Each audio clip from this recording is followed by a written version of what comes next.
Bienvenue dans Mille et une cultures, une sixième saison qui commence avec des gens formidables, des histoires de vie, des profils intéressants. Puis on commence en beauté avec le premier symposium international sur les cultures africaines et d'ascendance africaine. Et nous recevons aujourd'hui une femme qui nous vient de loin. Elle vient du Manitoba, de Winnipeg, Madame Bintou Sakho, directrice de l'accueil Saint-Boniface. Bonjour Bintou. Bonjour Kadi. Voilà, ça fait un plaisir de te recevoir à Laval, Bintou. Voilà. C'est partagé. Voilà. Qui est derrière ce beau sourire? Bintou Sakho, c'est qui en fait? Bon, il y a beaucoup de choses à dire, Kadi. Mais je vais essayer de dire simplement. Bintou Sakho, moi je suis originaire du Mali. Je suis arrivée au Canada en 1994 comme étudiante internationale à l'université de Saint-Boniface à Winnipeg, dans la province du Manitoba. Alors, ayant fait mes études là-bas, j'ai beaucoup travaillé dans la communauté franco-manitobaine, appelée aujourd'hui Communauté de la francophonie manitobaine. Et donc, j'ai eu l'occasion de commencer ma carrière à l'accueil francophone, où j'avais à mettre en place une structure appelée l'accueil francophone pour s'occuper de l'établissement des nouveaux arrivants. D'accord. Quelque chose que vous faites depuis 2005-2006, hein, si je me trompe. Justement, depuis 2005. D'accord.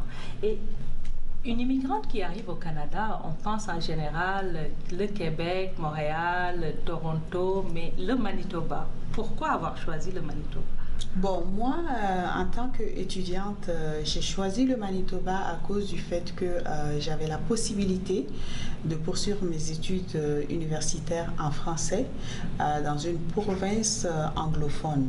Donc, c'était fascinant pour moi et je voulais savoir comment cela est possible et aussi avoir l'opportunité d'apprendre l'anglais ou de perfectionner ce que j'avais déjà appris à l'école avant de venir. Donc j'ai vraiment attiré par le fait qu'il y avait les deux langues au Manitoba et que à côté j'allais pouvoir être à l'aise dans mes études pour continuer.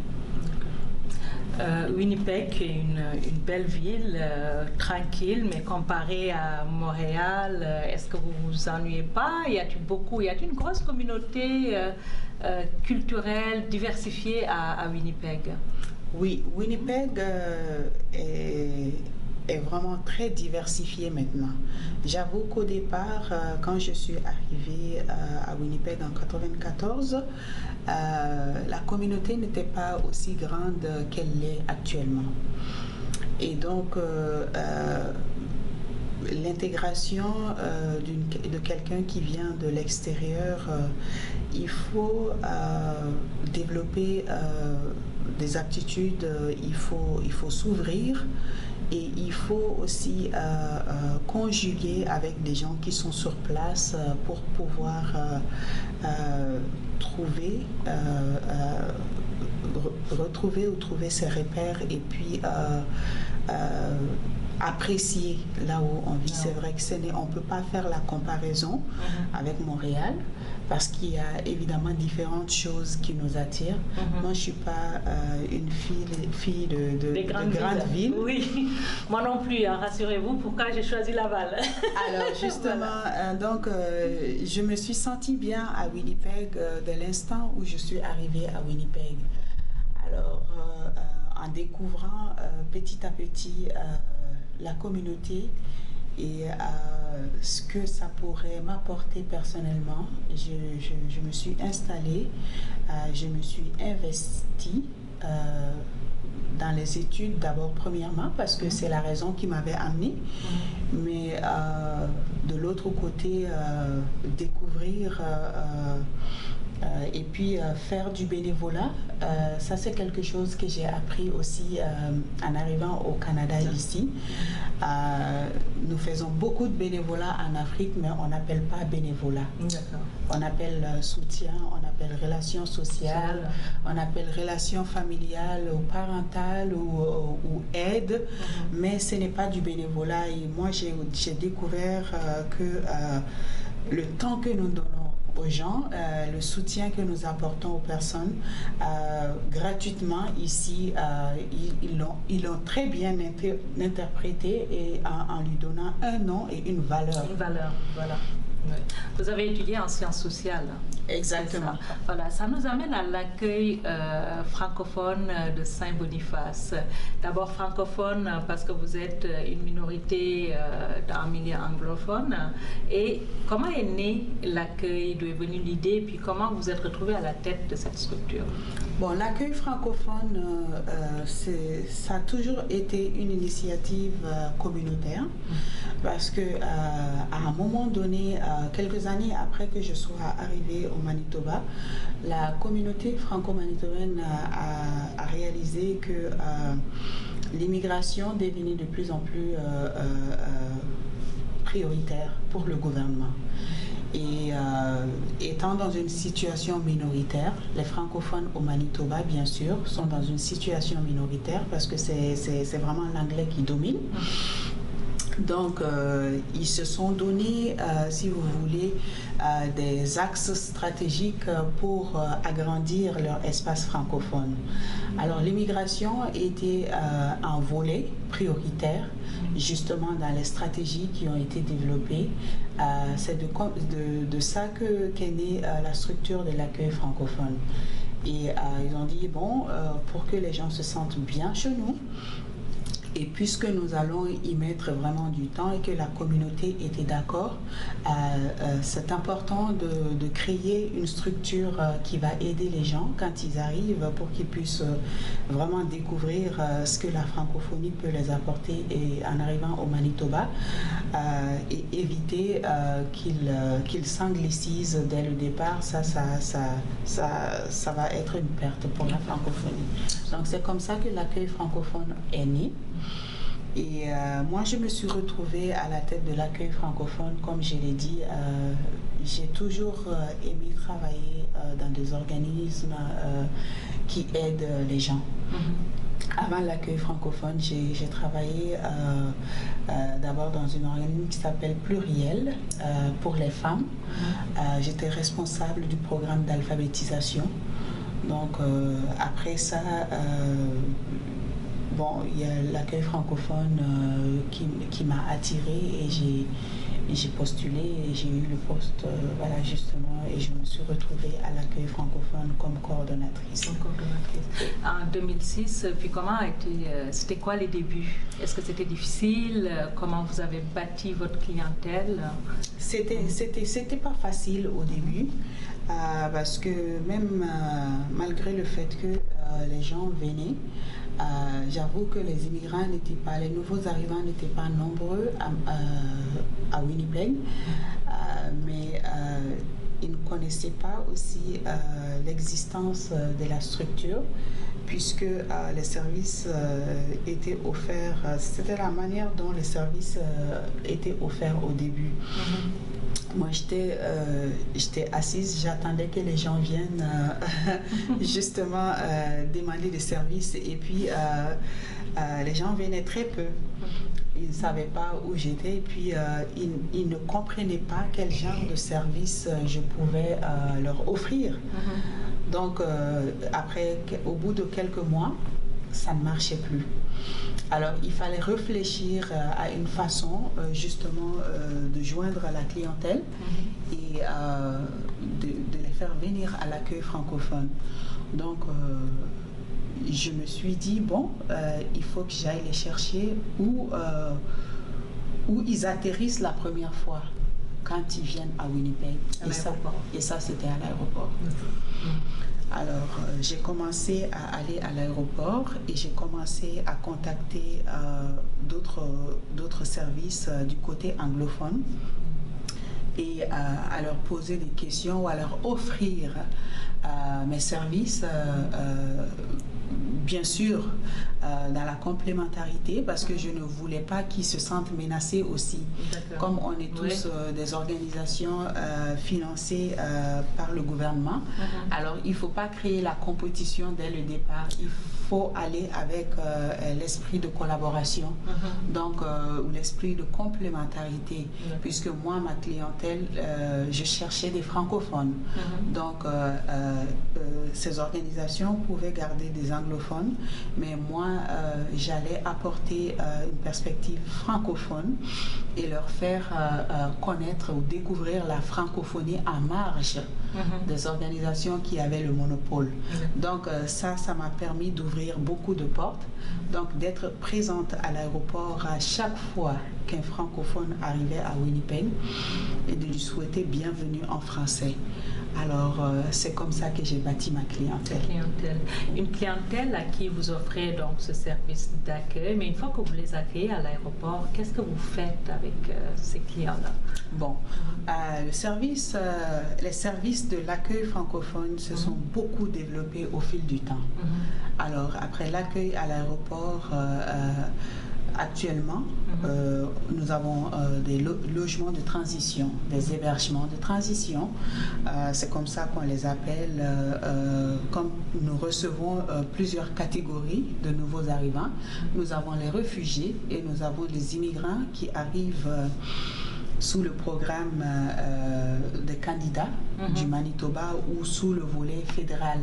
Donc, on appelle les immigrants économiques.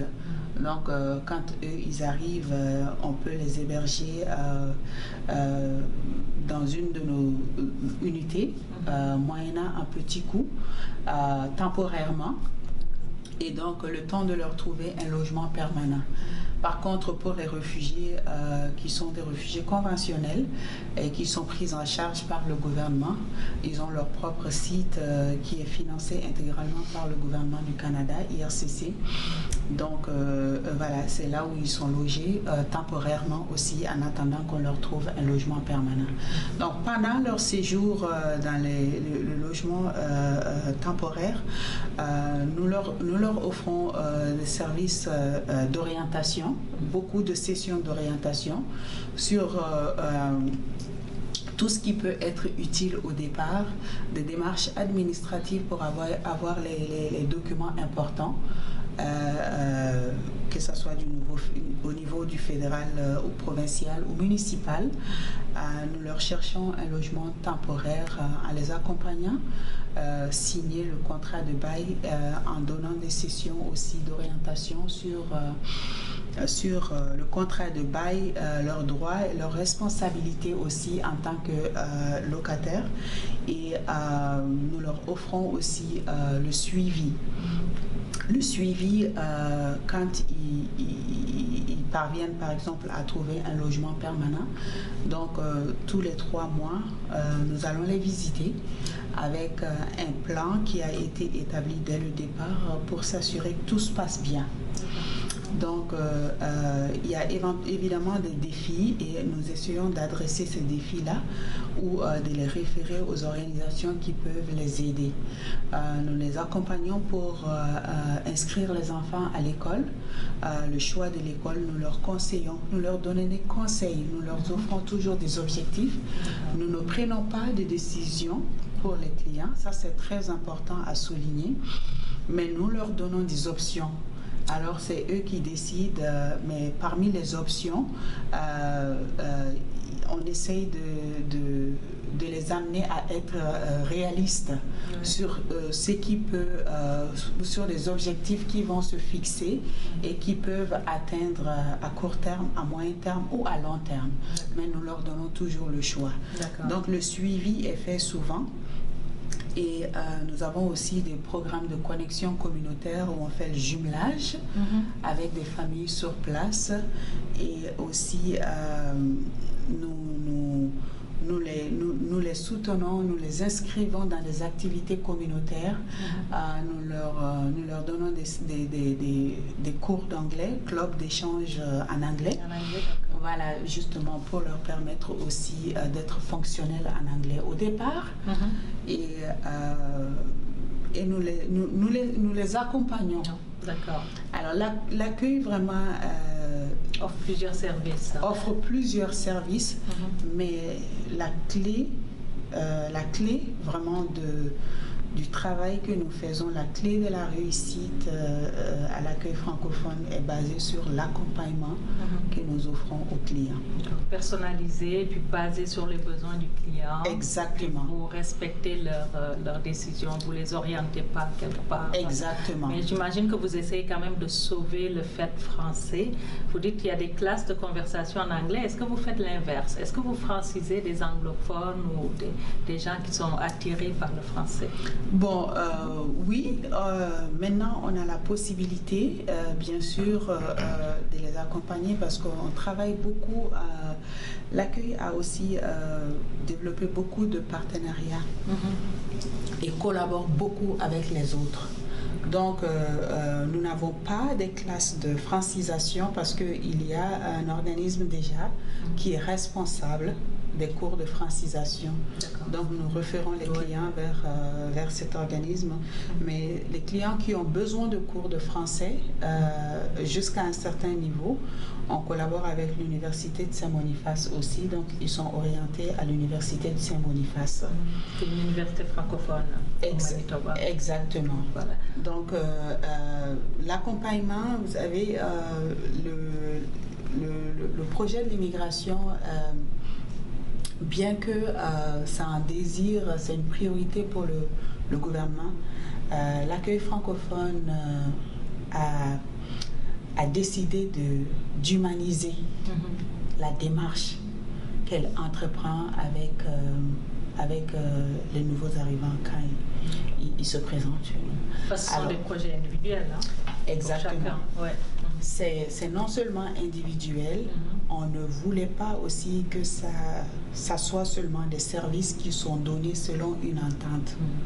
On voulait aussi que les gens se sentent à l'aise quand ils arrivent à l'accueil francophone et qu'ils se sentent rassurés aussi que c'est un bon départ qu'ils vont prendre et que ce départ-là, ça va leur permettre d'atteindre leur objectif à un temps qui est fixé. Donc, on a vraiment rendu le service de l'accueil francophone très humain. Et 2006 à 2019, vous faites le bilan aujourd'hui. Qu'est-ce qui s'est amélioré? Qu'est-ce qu'il y a à changer? C'est quoi les défis?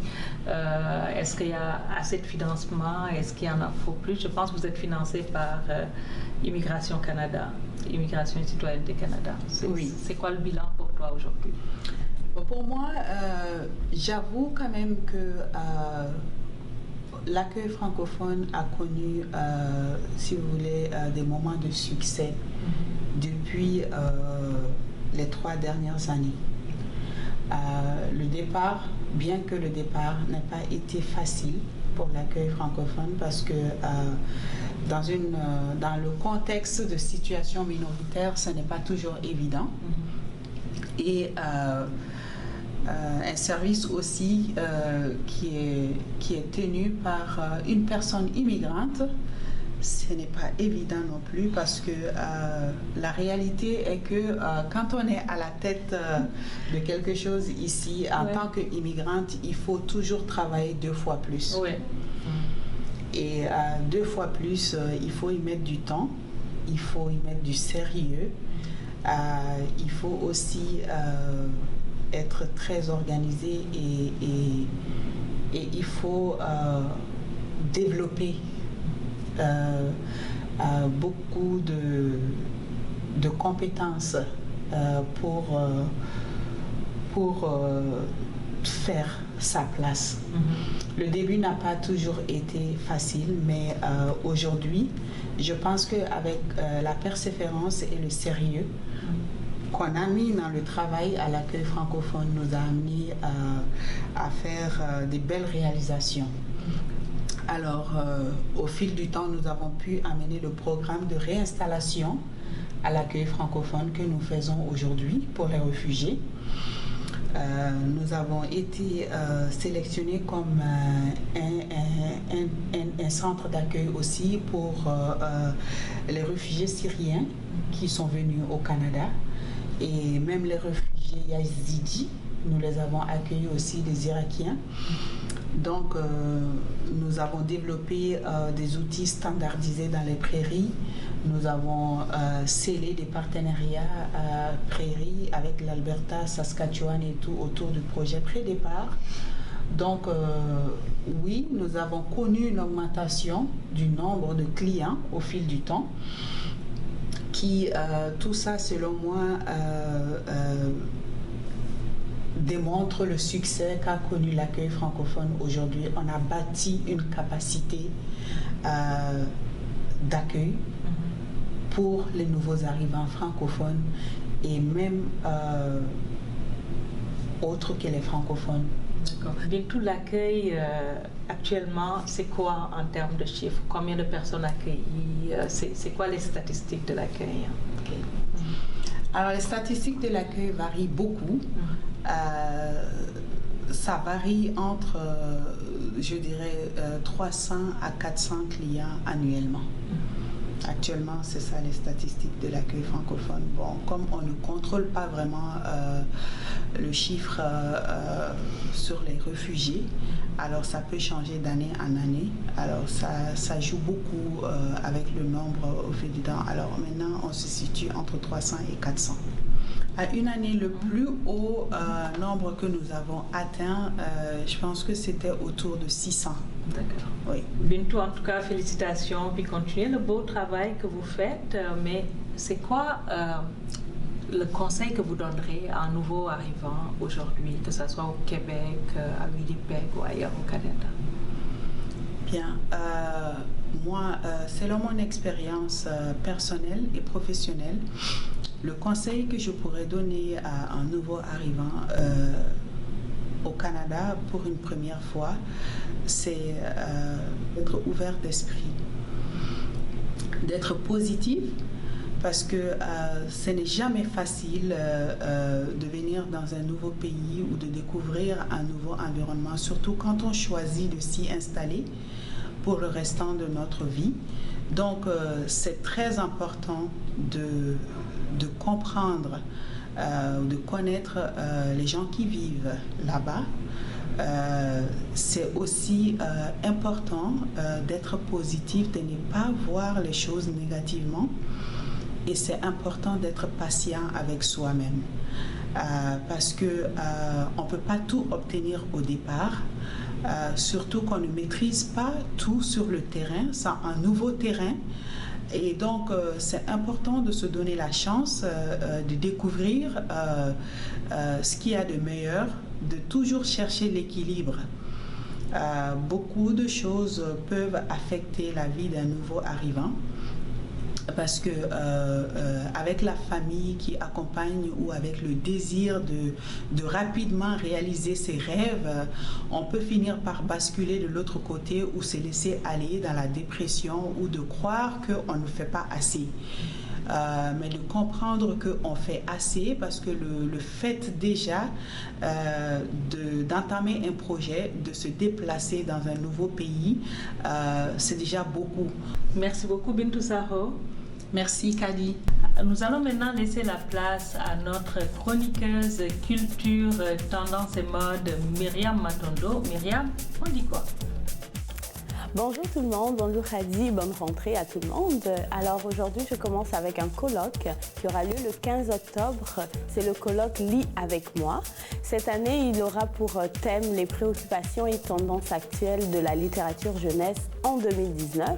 Une journée donc de réflexion, d'ateliers, de tables rondes autour de sujets divers, entre autres la place des filles vis-à-vis de celle des garçons dans la littérature jeunesse, la littérature à l'ère des réseaux sociaux, mais également sur comment aborder l'enseignement de la sexualité, les questions sur la censure, la littératie, etc. Donc un colloque qui s'adresse donc bien sûr aux créateurs de littérature jeunesse, mais également aux enseignants, aux responsables de CPE, intervenants jeunesse, tout comme médiateur du livre. C'est donc le 15 octobre à partir de 8h30 à la Maison des Arts de Laval. Pour la programmation et l'achat du billet, allez-y sur lisavecmoi.com. Le 12 octobre, le rappeur Webster vous invite à une discussion sur l'histoire des Noirs au Québec et à découvrir ses ouvrages Grains de sable, Olivier Lejeune, premier esclave noir du Canada, et aussi son autre ouvrage À l'ombre des feuilles, qui est un livre d'écriture sur le hip-hop. C'est donc à la librairie Racine à Montréal de 13h à 16h, donc le 12 octobre. NUM, le dernier né des festivals lavallois, aura lieu du 18 au 19 octobre. Donc, le festival numérique de Laval qui vise à célébrer la vivacité d'imagination des créateurs numériques d'ici offre aux familles de s'initier à la réalité virtuelle, aux œuvres interactives, à la création de prototypes en direct, à la programmation, à la robotique. Il y a même des heures du compte à la mode numérique, donc ça sera intéressant. Des activités libres et sur inscription qui vous permettront également de découvrir le studio qui est l'espace numérique des bibliothèques de Laval. Profitez aussi des activités variées autour de la programmation, la robotique en avant-première cette fois-ci, donc du 12 au 17 octobre dans vos bibliothèques. Des activités pour tous, gratuites et sans inscription préalable. Pour toute information, laval.ca. Il fallait bien radis pour me sortir de ma pause.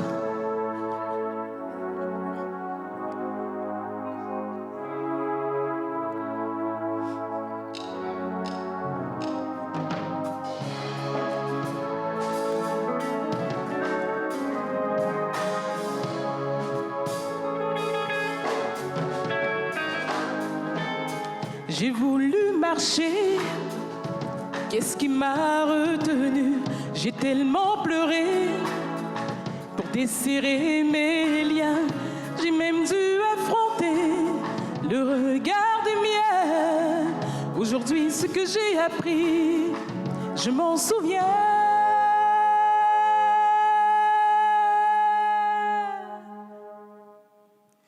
Je reviens de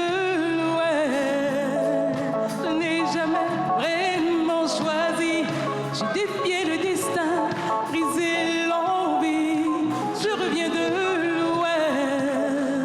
Il n'y avait que des interdits. J'ai suivi le chemin de ma vie.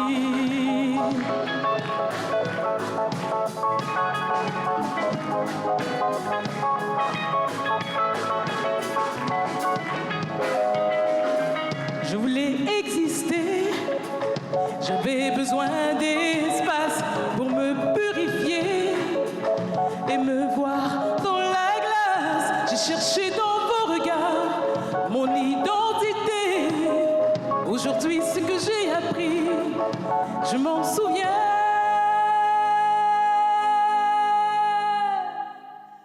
Car je reviens de